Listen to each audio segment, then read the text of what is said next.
Những năm về trước, công ty cổ phần thanh toán Hưng Hà ra đời trong ước mơ của thành viên sáng lập về một doanh nghiệp thương mại điện tử lớn nhất Việt Nam, nơi mà tất cả mọi người sống như một gia đình, cùng nhìn về một hướng để cùng tạo dựng tương lai cho thế hệ mai sau. Tầm nhìn chiến lược đó đã được minh chứng đến ngày hôm nay với sự phát triển vượt bậc của công ty cổ phần thanh toán Hưng Hà trong ngành thương mại điện tử. Thưa quý vị và các bạn, hiện tại tôi đang đứng tại văn phòng đại diện của công ty cổ phần thanh toán Hưng Hà với địa chỉ là B50 lô 6 khu đô thị Định Công, Hoàng Mai, Hà Nội. Đây là một trong những công ty phát triển về thương mại điện tử và dịch vụ, tìm kiếm việc làm cũng như là tuyển nhân sự, với lại trang web đang phát triển nhất và thịnh hành nhất hiện nay đó chính là tìm việc 365.vn. Ngoài ra thì công ty cổ phần thanh toán Hưng Hà còn có những trang web nổi bật khác về bán thẻ online như là bán thẻ 24giờ.vn, giao nhanh 365.vn, vân vân. Và để tìm hiểu sau cánh cổng của doanh nghiệp này các nhân viên đang lao động hăng say như thế nào thì hôm nay Thùy Trang sẽ cùng các bạn tìm hiểu nhé. Công ty cổ phần thanh toán Hưng Hà được thành lập từ ngày 18 tháng 5 năm 2016 với 2 văn phòng đại diện, trong đó trụ sở chính được đặt tại tầng 4 B50 lô 6 khu đô thị Định Công, Hoàng Mai, Hà Nội và địa chỉ thứ hai là thôn Thanh Miếu, xã Việt Hưng, huyện Văn Lâm, tỉnh Hưng Yên. Công ty đầu ngành về thương mại điện tử tại Việt Nam. Trong đó không thể kể đến website tìm việc 365.vn là một thành quả lao động to lớn đáng tự hào của công ty cổ phần thanh toán Hưng Hà.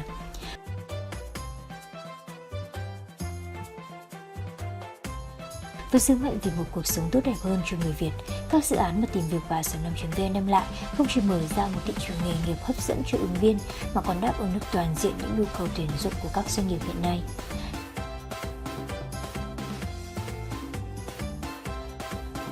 Tìm việc 365.vn không ngừng vươn lên và đạt được nhiều thành quả to lớn. Những con số tăng đều đặn về ứng viên đăng ký và nhà tuyển dụng hàng năm đã cho thấy được sự lớn mạnh của doanh nghiệp này. Không chỉ vậy, đó còn là minh chứng rõ nhất cho sự uy tín và lòng tín nhiệm mà tìm việc 365.vn có được từ các đối tác và khách hàng của mình. Trong quá trình xây dựng và phát triển, công ty luôn chú trọng vào việc đào tạo đội ngũ nguồn nhân lực chuyên nghiệp với 5 phòng ban chính: phòng hành chính tổng hợp, phòng kinh doanh, phòng truyền thông, phòng biên tập nội dung và phòng kỹ thuật. Công ty cổ phần thanh toán Hưng Hà nói chung và website tìm việc 365.vn luôn phấn đấu và cống hiến hết mình cho công việc, lấy nguyện vọng của khách hàng để làm tiêu chí phấn đấu. Toàn thể đội ngũ nhân viên đã không ngừng học hỏi và hoàn thành nhiệm vụ, đem đến cho khách hàng một sự hài lòng nhất thông qua từng sản phẩm và dịch vụ. Khi mà em làm việc ở công ty Hưng Hà ấy, em được học tập và phát triển bản thân rất là nhiều. Khi mà công ty tạo điều kiện để đào tạo training cho những cái buổi học tập để telesale và bán hàng để có thể đưa được sản lượng của công ty cao nhất có thể, em cảm thấy môi trường này là môi trường hợp lý và lý tưởng cho những bạn muốn phát triển được những kỹ năng cho bản thân nhé. Nhất khi làm việc ở công ty Hưng Hà đó chính là cái chế độ đãi ngộ của công ty. Cái việc mà được thưởng hàng tháng hay hàng tuần ở công ty nó là một chuyện rất là bình thường.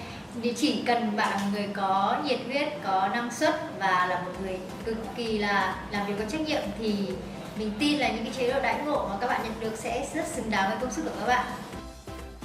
Trước khi mà mình làm việc ở Hưng Hà ấy, thì mình chưa từng tiếp xúc với môi trường văn phòng lắm. Thì khi vào đây thì các bạn cũng biết là nhân viên ở đây thì toàn là những bạn từ 9x rồi 10x cũng có, cho nên là môi trường làm việc thì cũng khá là trẻ trung với năng động. Còn mình thì mình làm ở bộ phận kinh doanh, nhưng mà các bạn cũng không phải đến mức là một môi trường cạnh tranh lắm, mà mọi người đều khá là sẵn sàng góp ý và hỗ trợ nhau trong công việc. Thế thì mình khá là ưng ý với cái môi trường hiện tại, môi trường làm việc hiện tại của mình.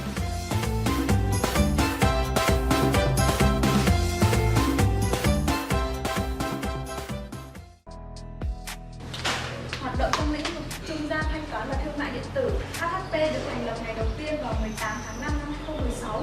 Lúc đầu nhân viên khởi điểm chỉ có 30 nhân viên, nhưng sau đó thì đến tháng 2 năm 2017 số lượng nhân viên là 150 nhân viên. Tính đến thời điểm hiện tại thì số lượng nhân viên đã tăng lên rất là nhiều và trụ sở chính của HHP đó chính là ở Văn Lâm, Hưng Yên. Đây cũng là quê hương của vị CEO đại tài Trương Văn Trắc, và ngày hôm nay chúng ta hãy cùng gặp gỡ CEO Trương Văn Trắc tại văn phòng đại diện thứ hai, đó chính là ở Hà Nội. Theo như tìm hiểu thì HHP có đến 5 bộ phận chính, đó chính là bộ phận kinh doanh, bộ phận nhân sự, bộ phận kỹ thuật bộ phận biên tập nội dung và bộ phận truyền thông. Và phía sau lưng tôi đây là một trong những bộ phận khá quan trọng đối với công ty, đó chính là bộ phận kinh doanh. Và bộ phận kinh doanh có thể được coi là bộ mặt của công ty, bởi vì những nhân viên tài năng trong phòng kinh doanh này thì sẽ là người trực tiếp kết nối với khách hàng, từ đó có thể hiểu được những nhu cầu và đáp ứng nhu cầu của khách hàng và tăng doanh thu cho công ty, từ đó phát triển chiến lược hàng tháng. Điểm sáng của phòng kinh doanh chính là đội ngũ nhân viên trẻ trung, năng động, nhiệt tình, chuyên nghiệp trong tư vấn với mong muốn sẽ đem lại giá trị và sự hài lòng cho khách hàng. Bên cạnh đó, phòng kinh doanh của công ty cổ phần thanh toán Hưng Hà cũng vô cùng chú trọng đến khâu chăm sóc khách hàng sau bán hàng như một lời cam kết bền vững về chất lượng cũng như là sự đồng hành trong doanh nghiệp. Phòng kinh doanh được chia làm 3 bộ phận, bao gồm bộ phận bán thẻ điện thoại, bộ phận bán vé máy bay và bộ phận tìm việc. Bộ phận bán thẻ điện thoại là bộ phận thực hiện công việc kinh doanh chăm sóc khách hàng của website bán thẻ 24giờ.vn. Hiện tại, bán thẻ 24giờ.vn đang triển khai rất nhiều tính năng quan trọng như là mua thẻ điện thoại online, nạp tiền điện thoại, mua thẻ game, vân vân. Bộ phận bán thẻ điện thoại chính là khâu trung gian giữa toàn bộ quá trình đó. Công việc chính của những nhân viên kinh doanh ở lĩnh vực bán thẻ điện thoại đó chính là tư vấn khách hàng và chốt đơn nhập thẻ. Để nói về ưu điểm của website bán thẻ 24giờ.vn thì không thể nào không kể tới, đó chính là mức chiết khấu cao lên tới 5%. Ngoài ra ở website bán thẻ 24giờ.vn có cung cấp các loại thẻ, không chỉ các thẻ điện thoại cho các nhà mạng Viettel, Vina, Mobi và Vietnam Mobile, mà còn bán tất cả các loại thẻ game, thẻ data Mobi, thẻ giấy virus. Đơn cử như thẻ game có thẻ Garena, thẻ Zing. Như mình vừa giới thiệu về ưu điểm chiết khấu cao của bán thẻ 24giờ.vn thì con số này sẽ rất bình thường nếu bạn chỉ mua lẻ từ 1 đến 2 chiếc. Nhưng khi trở thành đại lý của bán thẻ 24giờ.vn thì một trong những quyền lợi lớn nhất mà khách hàng được hưởng đó chính là được hỗ trợ 24/24 kể cả những ngày lễ và ngày nghỉ chủ nhật, và cộng tiền không quá 3 giây khi mua thẻ. Đây là một điểm nổi bật so với các website khác không có. Chính vì điều này khách hàng luôn tin cậy và sử dụng dịch vụ bên mình. Thứ hai là bộ phận bán vé máy bay. Sự phát triển mạnh mẽ của thương mại điện tử trong lĩnh vực bán vé máy bay cùng với nhu cầu du lịch, di chuyển bằng đường hàng không một ngày một phát triển hơn và nền tảng để tạo cơ hội cho website Hưng Hà Bay.vn phát triển mạnh mẽ như ngày hôm nay với các chức năng đặc biệt như bán vé máy bay, đặt vé máy bay, thì bộ phận bán vé máy bay chính là khâu trung gian của quá trình đó. Những nhân viên bán vé máy bay nhiệt tình, năng động chính là những người tư vấn, hỗ trợ, giải đáp thắc mắc của khách hàng. Đồng thời, họ cũng chính là những người thực hiện công tác như là tư vấn, bán vé máy bay và đáp ứng nhu cầu di chuyển, đi lại. Hiện nay, website Hưng Hà Bay.vn đang từng bước hoàn thiện hóa với các tính năng sẵn có của mình để khách hàng có thể đặt vé máy bay đi lại bất cứ tỉnh nào trên cả nước. Sẽ là một thiếu sót rất lớn nếu như chúng ta bỏ qua bộ phận tìm việc làm. Tìm việc 365.vn được biết tới là con cưng của công ty cổ phần thanh toán Hưng Hà. Chính vì vậy mà bộ phận tìm việc làm tại phòng kinh doanh có vai trò rất quan trọng trong việc liên kết các doanh nghiệp tuyển dụng cũng như tư vấn xin việc. Và để hiểu rõ hơn về tìm việc 365.vn cũng như công tác hỗ trợ khách hàng của bộ phận tìm việc thì ta hãy cùng trò chuyện với bạn Trâm nhé. Với cương vị là nhân viên kinh doanh của bộ phận tìm việc làm, công việc hiện tại của mình là tư vấn và chăm sóc khách hàng, giới thiệu các gói dịch vụ tuyển dụng của website tìm việc 365.vn. Áp lực đương nhiên là có rồi. Công việc của một nhân viên kinh doanh nhìn chung là rất áp lực từ phía khách hàng, những deadline, áp lực từ cấp trên. Tuy nhiên không có áp lực thì không có kim cương. Sau những áp lực thì mình hoàn thành công việc tốt hơn, được thưởng, được nhận những phản hồi tốt từ khách hàng. Ngoài ra khó khăn gần như là không có, vì công ty luôn tạo cho mình và các đồng nghiệp môi trường làm việc thoải mái để phát huy tốt những khả năng của bản thân. Hiện tại tìm việc 365.vn cung cấp tới quý khách hàng rất nhiều các chế độ đãi ngộ hấp dẫn dành cho cả nhà tuyển dụng và ứng viên. Đến với tìm việc 365 nói chung và công ty cổ phần thanh toán Hưng Hà nói riêng. Cụ thể đó là nếu như ở nhiều trang tuyển dụng khác thì việc xem hồ sơ ứng viên có thể khiến các nhà tuyển dụng gặp khó khăn về thời gian và thường chỉ thực hiện được hoạt động này khi mà đã mua gói dịch vụ tuyển dụng. Còn đến với tìm việc 365 thì nhà tuyển dụng chưa cần phải trả phí mà đã có thể xem được thông tin của ứng viên trên website rồi. Đối với ứng viên khi đến với website tìm việc 365.vn thì các bạn sẽ tìm được công việc phù hợp với bản thân. Ngoài ra thì các bạn còn được tạo CV xin việc miễn phí, đơn xin việc, sơ yếu lý lịch để bổ trợ cho công tác ứng tuyển của mình được diễn ra tốt đẹp hơn. Cụ thể,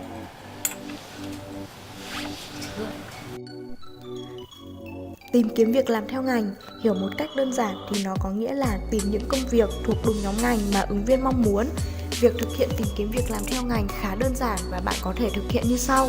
Trên giao diện trang chủ của tìm việc 365.vn, ngay tại phần tìm kiếm việc làm, bạn chọn ngành nghề mà mình muốn ứng tuyển và tỉnh thành nơi bạn muốn ứng tuyển công việc đó. Sau đó kích đúp chuột vào ô tìm kiếm. Lúc này thì hệ thống sẽ trả về những kết quả công việc phù hợp nhất với vị trí mà bạn đang ứng tuyển tại tỉnh thành mà bạn mong muốn.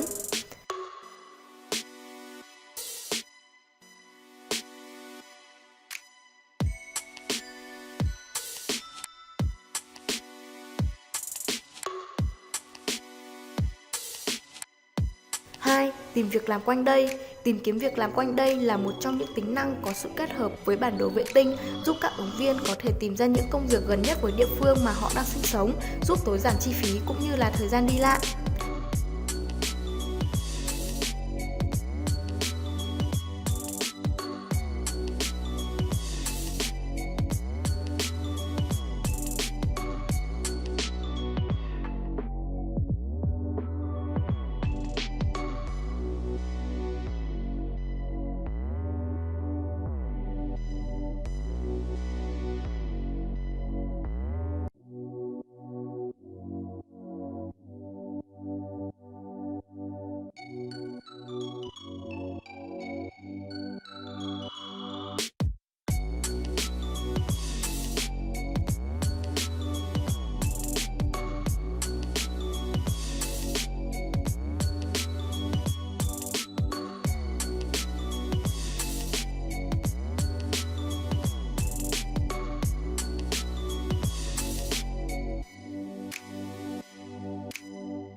Ba, tìm việc theo danh mục hot.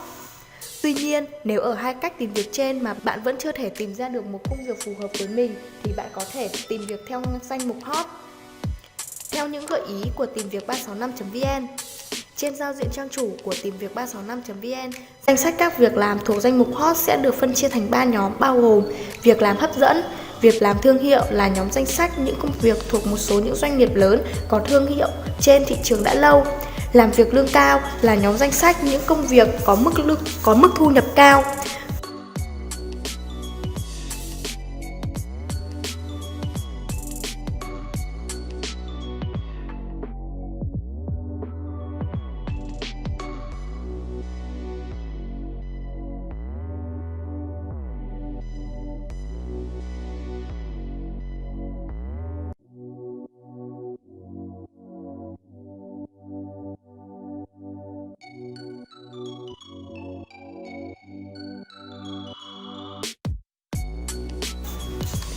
Nhân đây mình cũng giới thiệu cho các bạn một trong những tính năng mà mình rất yêu thích, đó chính là tra cứu lương. Sử dụng công cụ này, bạn có thể so sánh tra cứu thông tin lương, vị trí tuyển dụng hiện tại với các vị trí tuyển dụng khác.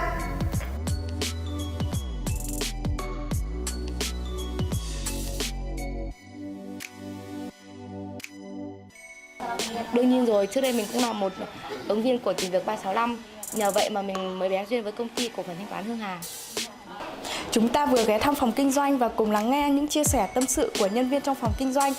Và sau đây sẽ là một phòng mà có phần quan trọng không kém đối với lại các nhân viên ở trong công ty, đó chính là phòng hành chính nhân sự. Và trước đây với một lần trò chuyện với lại vị CEO đại tài Trương Văn Trắc thì tôi được biết rằng ông luôn tâm niệm đó chính là con người là vốn quý nhất. Thế nên là ông luôn tập trung vào phát triển nhân sự tại đây. Bây giờ thì chúng ta hãy cùng ghé thăm đến phòng hành chính nhân sự nhé. Phòng nhân sự có nhiệm vụ chính là quản lý cũng như đảm bảo các vấn đề liên quan đến nhân sự của công ty. Đây có thể được xem là bộ phận bảo mẫu của tất cả các nhân viên, bởi lẽ họ là những người sẽ thực hiện các quyền lợi bao gồm cả vấn đề về lương, đãi ngộ cũng như là chăm lo cho đời sống tinh thần của mỗi thành viên. Bên cạnh đó, phòng nhân sự cũng trực tiếp dựng lên một môi trường công sở chuyên nghiệp thông qua các quy định và quy chế xử phạt. Chính vì những nhân viên hành chính nhân sự này đã góp phần không nhỏ để đưa công ty cổ phần thanh toán Hưng Hà từ vẻn vẹn 30 nhân sự ban đầu lên tới con số 300 như ngày nay. Một trong những bộ phận vô cùng quan trọng khác được ví là bộ não của HHP, chúng ta phải kể đến phòng kỹ thuật IT. Cùng ekip chúng mình ghé thăm bộ phận này các bạn nhé.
Một bộ phận khác cũng vô cùng quan trọng và có sự phát triển đến công ty, đó chính là bộ phận kỹ thuật. Và chúng ta hãy cùng gặp và trò chuyện với anh Nguyễn Bá Duy để hiểu hơn về những công việc của bộ phận kỹ thuật nhé.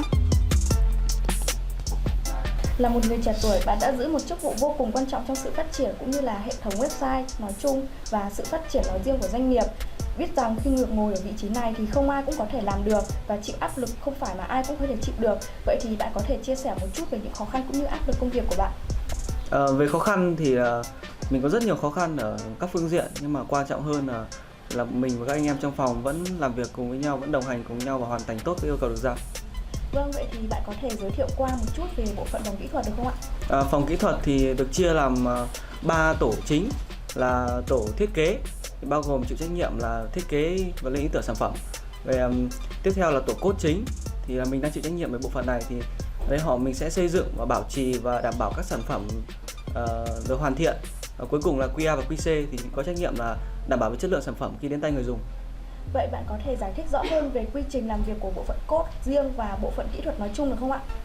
Về quy trình thì đầu tiên là thiết kế sẽ nhận yêu cầu sản phẩm. Trước đó là bọn mình đã có cuộc họp và đưa ra được yêu cầu và luồng của sản phẩm một cách rõ ràng nhất. Sau đó thiết kế sẽ lên các kế hoạch thiết kế sản phẩm. Rồi từ đó mình sẽ bắt đầu code thử, và sau khi code thử thì mình sẽ đưa lại để đảm bảo là cái việc thiết kế được hoàn thiện. Cuối cùng là mình sẽ đưa kết quả sản phẩm cho QA và QC để được test. Từ đó là đưa ra sản phẩm cuối cùng.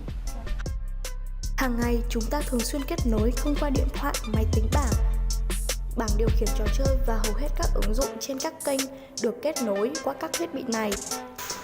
Khi di chuyển giữa các thiết bị hay là các website của Hưng Hà Bay, nghĩa là bạn đang sử dụng một phần của bộ phận QA, QC và phân tích dữ liệu hành vi người dùng dựa trên Big Data. Họ chính là những người tạo ra nhiều điểm tiếp xúc, kết nối giữa các thiết bị khác nhau mà bạn không hề hay biết. Chính điều này tạo nên cơ hội tuyệt vời để các chuyên gia marketing của HHP tiếp cận khách hàng một cách hiệu quả và thuận tiện. Tầm quan trọng của Big Data trong việc này là thúc đẩy sự phát triển của các doanh nghiệp, chính là động lực để bộ phận QA, QC và phân tích dữ liệu hành vi người dùng dựa trên Big Data phát triển tối đa năng lực và tiềm năng đam mê của mình. Bộ phận thứ hai là tổ thiết kế. Tuy không sở hữu nhiều thành viên như các tổ khác, nhưng tổ thiết kế có vai trò cực kỳ quan trọng trong việc thiết kế các giao diện website, thiết kế app, nghiên cứu sự tư vấn cùng các chuyên viên tâm lý trong ngành tuyển dụng, cách tuyển dụng của doanh nghiệp để thiết kế ra những mẫu CV online hot nhất hiện nay. Vâng, và tiếp theo đây thì chúng ta sẽ cùng trò chuyện với lại một bông hồng duy nhất của phòng kỹ thuật IT và chúng ta cùng làm quen và trò chuyện với bạn ấy nhé. Dạ vâng, chào bạn, bạn có thể tự giới thiệu về bản thân mình không ạ? Mình là Hồng Nhung, mình làm ở bộ phận thiết kế. Thì không biết được thì bạn thấy các bạn con trai trong phòng này như thế nào ạ? Mình thấy rất đẹp trai ạ. Vâng, thì không biết được là suy nghĩ của bạn vì các bạn con trai trong phòng như thế nào, có nam tính và mạnh mẽ không nhỉ? Thực ra đây chỉ là câu hỏi mình đùa bạn thôi. Thì không biết là công việc cũng như là cách bạn làm việc trong phòng như thế nào? Mình cảm thấy rất vui và hãnh diện và tự hào vì không ngờ mình có thể làm việc ở đây khi mà vẫn đang còn ngồi trên ghế nhà trường. Tại sao lại là ngồi trên ghế nhà trường nhỉ? Bạn đang là thực tập sinh hay là như thế nào? Mình là thực tập sinh và chuẩn bị tốt nghiệp. Một trong những điểm mình thích khi làm việc ở đây đó là môi trường làm việc ở đây rất là năng động, thoải mái và không kém phần chuyên nghiệp và nghiêm túc. Hơn nữa mình có thể linh hoạt thời gian theo thời gian mình học. Vâng, thì không biết được khi làm việc tại HHP thì có những dự án nào và những thiết bị nào để có thể giúp bạn trong môi trường học tập không? Mình thực hiện một dự án kết hợp cùng bộ phận code để thực hiện mục cộng tác viên, để cộng tác viên giới thiệu nhà tuyển dụng và giới thiệu ứng viên cho tìm việc 365.vn để nhận phần trăm hoa hồng. Vâng, cảm ơn bạn vì cuộc trò chuyện vừa rồi. Chúng ta đã cùng tìm hiểu được nửa chặng đường rồi, cùng nhau theo dõi tiếp để biết bộ phận tiếp theo đây mà tôi giới thiệu là bộ phận nào nhé. Chào bạn, bạn ơi không biết thì bạn đang làm gì vậy nhỉ? Mình đang biên tập nội dung cho website tìm việc 365.vn đấy. Vậy đây có phải là phòng nội dung biên tập mà trong truyền thuyết không nhỉ? Truyền thuyết nào cơ? Khi mà nhắc đến phòng nội dung biên tập của HHP, mọi người sẽ nghĩ ngay đến những câu chuyện, những chia sẻ, những kiến thức khoa học vô cùng lý thú và bổ ích. Đặc biệt thông qua những cảm nhận, tư duy, sáng tạo, phòng biên tập nội dung đã đem đến cái gì đó thật là đặc biệt để chạm tới trái tim người đọc. Tôi biết rằng đây chỉ là một phần nhỏ của công việc. Ngoài những việc làm này thì phòng biên tập nội dung còn phải thực hiện rất nhiều công việc khác nữa. Cụ thể công việc đó là gì? Xin chào, mình là Thanh Hồng, làm tại phòng biên tập của công ty cổ phần thanh toán Hưng Hà. Hiện tại thì mình đã làm được khoảng hơn 1 năm tại công ty.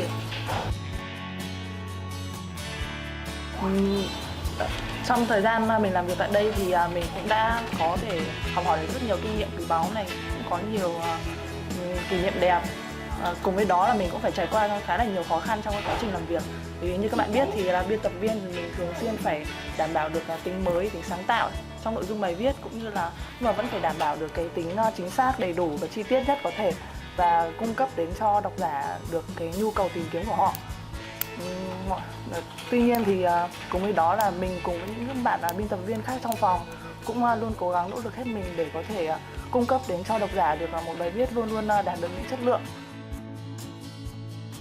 Hầu như là mình có viết hết tất cả các loại website của công ty, như là website hunghabay.vn, tìm việc 365.vn và website bán thẻ 24giờ.vn. Để tránh cái trường hợp mà zin content thì mình thường xuyên được đổi mới các chủ đề cũng như là từ khóa để viết cho được sáng tạo hơn.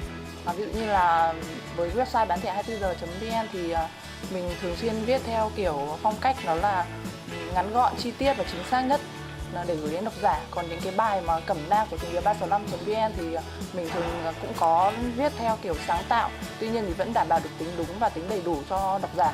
Còn đối với những website hunghabay.vn thì cẩm nang du lịch thì mình thường xuyên viết theo kiểu thả bút đến mọi chân trời của đất Việt.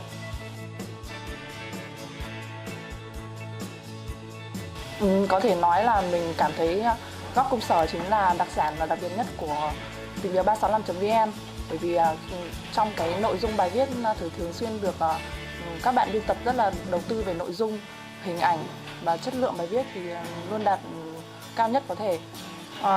Ngoài ra thì tâm sự nghề nghiệp cũng đang đi vào thiết kế, cũng đầu tư rất là nhiều về hình ảnh và nội dung. Khi tham khảo những cái bài viết trên đấy thì các bạn có thể thấy được những cái sự hay, sự chân thật nhất cũng như cái hay của nơi nghề nghiệp của mỗi người. Tổ biên tập thuộc công ty cổ phần thanh toán Hưng Hà có chức năng giúp lãnh đạo của công ty đưa tin và quản lý các thông tin liên quan đến kế hoạch doanh nghiệp nhằm phục vụ công tác chỉ đạo cũng như là điều hành của ban lãnh đạo. Bên cạnh đó thì tổ biên tập nội dung còn có vai trò cực kỳ quan trọng, đó chính là xây dựng nội dung, vận hành website và cụ thể như sau. Nhiệm vụ: xây dựng và vận hành website bao gồm các cấu phần: hạ tầng, kết nối mạng, thiết bị, nhân lực, đào tạo, nội dung, sao lưu, chống xâm phạm trái phép, chống virus. Gỡ bỏ thông tin không phù hợp khi được phát hiện, xây dựng quy trình cung cấp, đăng tải thông tin, dữ liệu của các đơn vị trực thuộc trên website, tổ chức sản xuất, biên tập, lưu trữ, duyệt nội dung, hình thức trình bày và chịu trách nhiệm về tính xác thực của thông tin cập nhật trên website, tổng hợp ý kiến đóng góp của người truy cập, báo cáo và đề xuất biện pháp xử lý kịp thời với lãnh đạo doanh nghiệp, tổ chức trao đổi thảo luận trên các diễn đàn, mục hỏi đáp của website, gửi tin, bài đăng dữ liệu về website với các báo lớn theo quy định, cập nhật và tuyên truyền các trang thông tin chuyên đề hữu ích cho doanh nghiệp, xây dựng cơ chế, chế độ đào tạo, bồi dưỡng đối với các thành viên tham gia quản trị, biên tập, cộng tác viên, phân công thành viên, ban biên tập phụ trách theo dõi hoạt động của website nhằm để đảm bảo website vận hành thường xuyên và có hiệu quả. Vậy là chúng ta đã cùng nhau đi đến cuối con đường rồi. Cuối cùng thì chúng ta sẽ cùng vào với phòng truyền thông.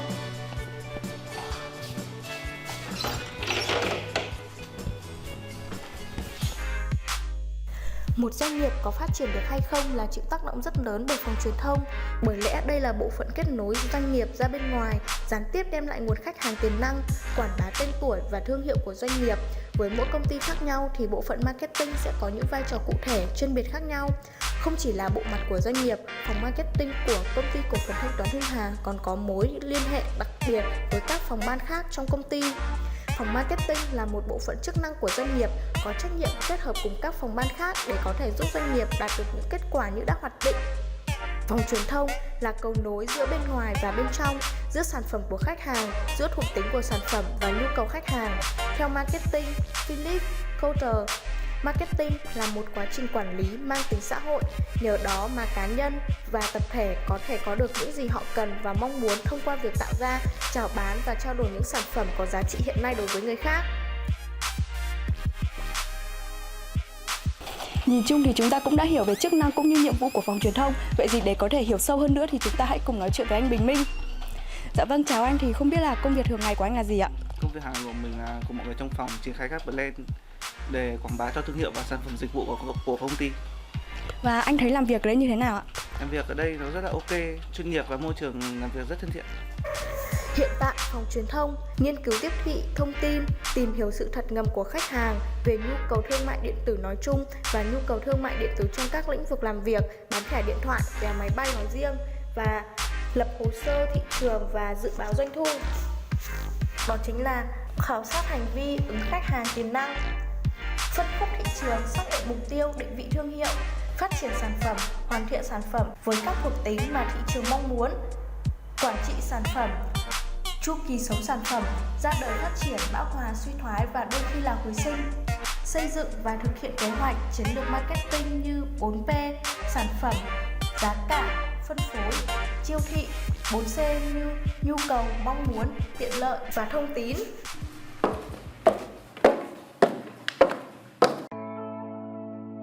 Tiếp sau đây thì mình và các bạn sẽ cùng nhau đi gặp một nhân vật khá là đặc biệt.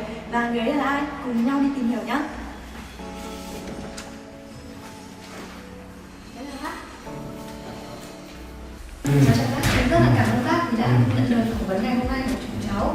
Thì không biết được là có nhiều việc về công ty Hưng Hà và mọi người rất muốn biết, không biết bạn có thể chia sẻ một chút về công ty cổ phần Thanh toán Hưng Hà không ạ? Chính trong thời gian giảng dạy, tôi chứng kiến các học trò mình trưởng thành, khôn lớn, có những trò rất dễ dàng tìm được một việc cho mình, nhưng cũng có những trò chật vật trên con đường tìm việc. Vậy tôi thấy dạy thôi chưa đủ. Mình phải làm gì đấy cho các em, thêm vào đó là sự phát triển mạnh mẽ của mạng Internet và nhu cầu thương mại điện tử của con người ngày một tăng cao. Kết hợp trách nhiệm và đam mê của mình, tôi quyết định thành lập công ty cổ phần thanh toán Hưng Hà và chọn thương mại điện tử làm lĩnh vực mà cụ thể là tìm việc làm để hỗ trợ những người tìm việc cũng như giúp đỡ các học sinh của mình. Sự đặc biệt, khác biệt của tìm việc 365.vn, giao nhanh 365.vn, bán thẻ 24 giờ.vn, Hưng Hà Bay.vn là ở vai trò cụ thể và từng tính năng chi tiết bên trong đó. Hiện nay, công ty cổ phần thanh toán Hưng Hà của chúng tôi đang sở hữu rất nhiều trang web. Mỗi trang web lại có chuyên biệt hóa về một lĩnh vực, một ngành nghề cụ thể. Ví như tìm việc 365.vn trong lĩnh vực tìm việc làm và nhà tuyển dụng nhân sự. Còn trang bán thẻ 24 giờ.vn chuyên cung cấp thẻ điện thoại, thẻ cào. Còn Hưng Hà Bay.vn cung cấp vé máy bay cũng như những chia sẻ kinh nghiệm du lịch, quảng bá các thắng cảnh đẹp ở Việt Nam. Còn đăng tin mua bán, giao vặt bạn đến với giao nhanh 365.vn. Tại sao lại là tìm việc 365? Tại sao lại là bán thẻ 24 giờ hay tại sao lại là Hưng Hà Bay ạ? Rất đơn giản, mỗi ngày có 24 giờ đồng hồ, nghĩa với việc khách hàng có thể mua thẻ điện thoại bất kỳ ở một thời điểm nào họ có nhu cầu.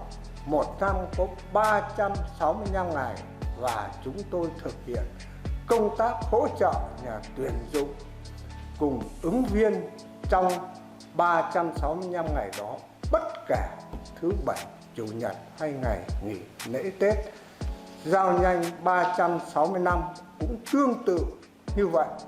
Còn Hưng Hà Bay là đến với công ty cổ phần thanh toán Hưng Hà, bạn có thể mua vé máy bay đi bất cứ đâu mà bạn muốn.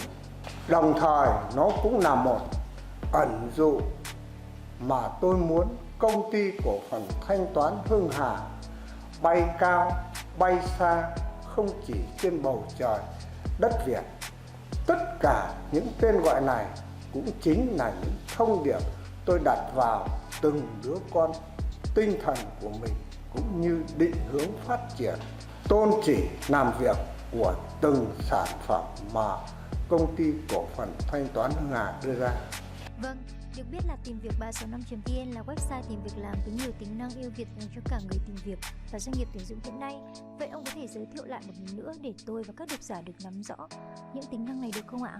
Có thể nói trong các đứa con của mình, tìm việc 365.vn được tôi yêu chiều hơn cả những sản phẩm thương mại điện tử của công ty cổ phần thanh toán Hưng Hà nói chung và tìm việc 365.vn nói riêng, được xây dựng và liên tục tối ưu hóa tính năng để phù hợp với mọi đối tượng người sử dụng. Đến sơ thì tìm việc 365.vn có một số tính năng khác biệt, đặc biệt như tìm kiếm quanh đây, so sánh lương, đăng tin tuyển dụng không giới hạn, tạo CV xin việc online. Sự ưu việt của các tính năng này bạn phải trực tiếp trải nghiệm mới hiểu rõ hết được. Nhưng nhìn chung tìm kiếm quanh đây giúp bạn tìm kiếm việc làm và tìm kiếm ứng viên thông qua định vị GPS trên website.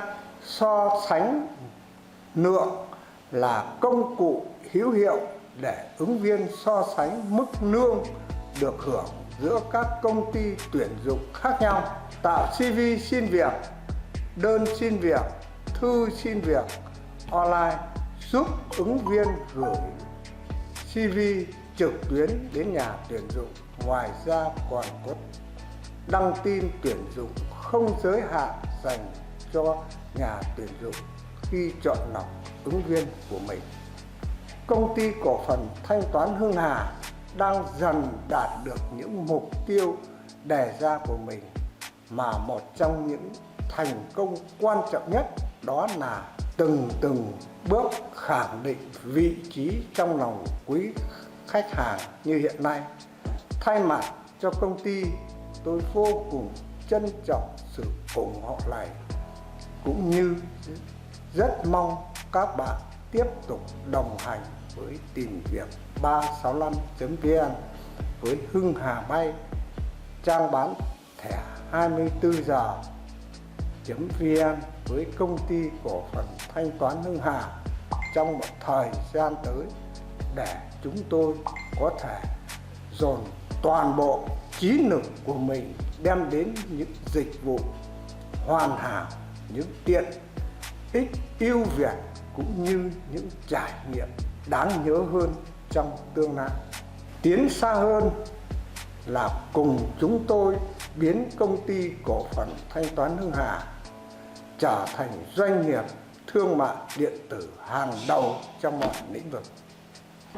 Rất cảm ơn bác về những chia sẻ hữu ích vừa rồi, và chúng ta đã cùng nhau tìm hiểu các phòng ban của công ty cổ phần thanh toán Hưng Hà, cùng với lại là trò chuyện với CEO Trương Văn Trắc. Và để có được những thông tin hữu ích nhất thì nhớ like và subscribe kênh của bọn mình nhé.